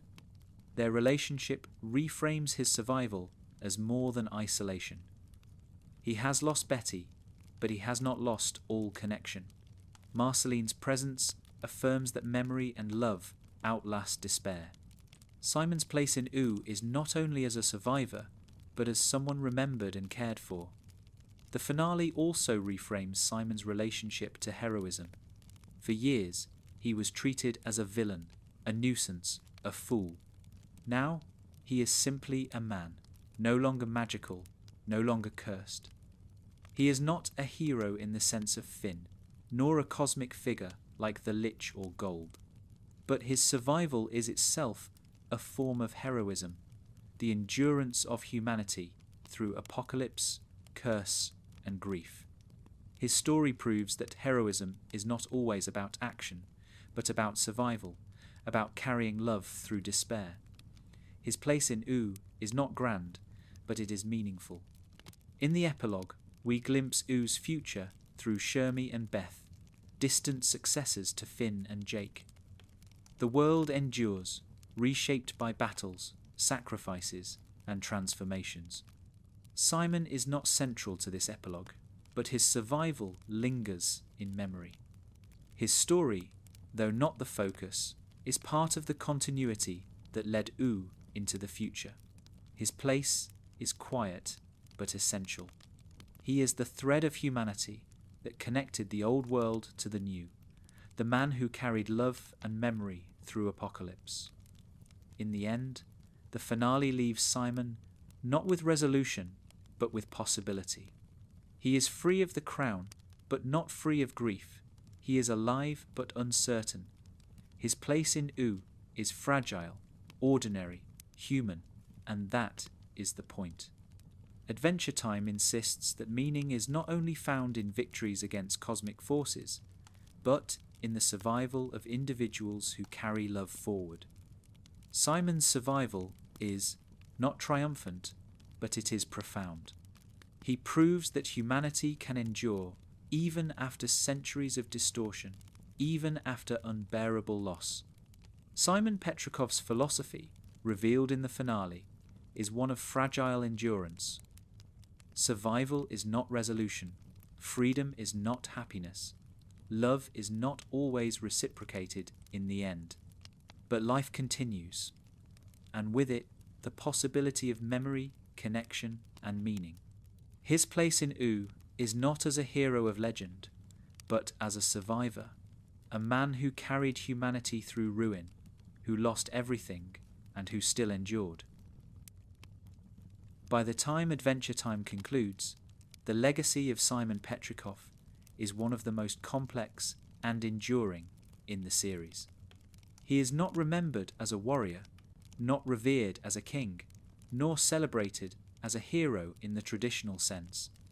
Instead, his legacy is subtle, tragic, and profoundly human. Simon's story stretches from the days before the Mushroom War to the apocalyptic finale of U, and through it all, he embodies the fragility of memory, the endurance of love, and the possibility of survival in the face of despair. His legacy is not measured in victories, but in what he carried forward, his devotion to Betty, his protection of Marceline, and his persistence even under the curse of the crown. For much of U, Simon's legacy is hidden. Most characters only knew the Ice King, a bumbling wizard who kidnapped princesses and wrote strange songs. They laughed at him, fought him, and dismissed him. His story as Simon was buried beneath centuries of madness. But for those who remembered Marceline, Betty, and eventually Finn and Jake, his legacy is clear.